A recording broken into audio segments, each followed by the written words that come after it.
For millions of years, an invisible bargain has sustained life under the waves. An animal, the coral polyp, builds a hard architectural shelter.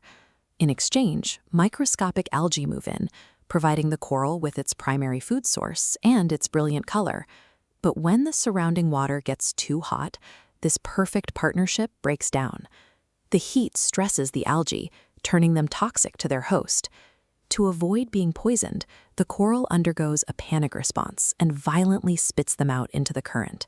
By expelling the algae, the coral survives the immediate toxicity, but it cuts off its own food supply. The polyp begins to starve, turning completely transparent and exposing the bone-white skeleton underneath, a process we call coral bleaching. What evolved as a highly effective temporary defense mechanism is now a death sentence.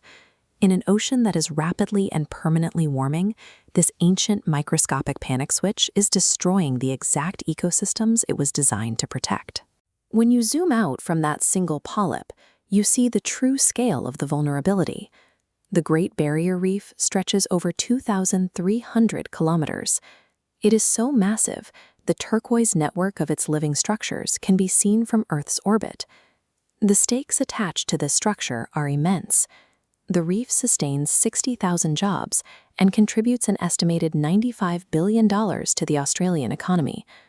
For the 70 traditional owner groups whose sea country encompasses the marine park, it is a living cultural heritage that has sustained them for millennia. Before the late 1990s, mass bleaching across this system was virtually unheard of. Now it is becoming an annual expectation. Since 2016, the Great Barrier Reef has experienced mass bleaching 6 separate times, including devastating consecutive events in 2024 and 2025. The world's oceans have absorbed roughly 93% of the excess heat trapped in the atmosphere by greenhouse gas emissions. The reef's biology relies on natural selection to adapt to environmental changes, but evolution takes generations, and the water is warming in a matter of decades. The most intense periods of thermal stress hit the reef during weather patterns known as the doldrums. Imagine a hot, stagnant room where someone has turned off the air conditioning and closed all the blinds. The wind dies down, the cloud cover vanishes, and the sun beats directly onto the shallow water, baking the corals below. Facing this reality, the Reef Restoration and Adaptation Program has shifted tactics. Passive conservation, simply protecting the reef from local pollution or overfishing, is no longer enough. Scientists are now designing active interventions to manually cool the ecosystem. One of those interventions is marine cloud brightening. The concept involves positioning water cannons out on the ocean to spray seawater high into the sky. As the water evaporates, it leaves behind nano-sized salt crystals that allow brighter, whiter clouds to form. These low-hanging marine clouds act like a massive reflective umbrella. They bounce incoming solar radiation away from the ocean's surface, shading the reef below and keeping water temperatures from crossing the fatal bleaching threshold. Because the climate can no longer provide the stable, cooler conditions the reef requires to survive, we are attempting to manufacture that weather ourselves. But cooling the sky is only half the equation. If the ocean continues to warm, the corals themselves need a biological upgrade. Inside facilities like the National Sea Simulator, researchers are bringing the reef indoors to do exactly that.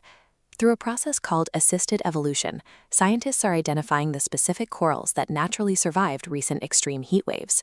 By breeding these resilient survivors together, they can manually fast-forward the natural selection process, yielding heat-tolerant offspring. The logistical challenge is getting these upgraded corals back out into the wild. The solution involves dispersing slicks of these tank-raised larvae directly onto severely damaged reefs during mass spawning events, effectively reseeding the ocean floor. To ensure these new recruits have a place to grow, engineers are stabilizing crumbling reef structures using ultra-thin films, mesh, and 3D printed concrete shapes. These artificial forms recreate the complex geometry of a healthy reef, giving the young corals a sturdy foundation. Researchers are now breeding the reef's inhabitants and 3D printing its foundations, shifting the goal from simple preservation to the active manufacturing of a resilient ecosystem. These interventions are experimental and operate at a scale humanity has never attempted in the natural world, and they are racing against the quantitative reality of global ocean warming. This chart shows coral cover across the Great Barrier Reef since 1985. The central region remained stable despite recent heat waves. But in the southern region, the 2024 bleaching event was so severe it lost a third of its coral, causing a sharp downward plunge. This stark disparity on the reef highlights the immense pressure scientists are under.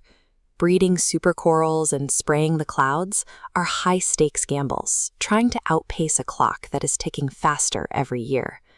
Today, the Great Barrier Reef is an ecosystem on artificial life support, managed through a complex network of engineering and biological intervention. The microscopic symbiosis that perfected itself over millions of years, building a structure visible from space, was undone in a matter of decades by rapid, human-driven warming.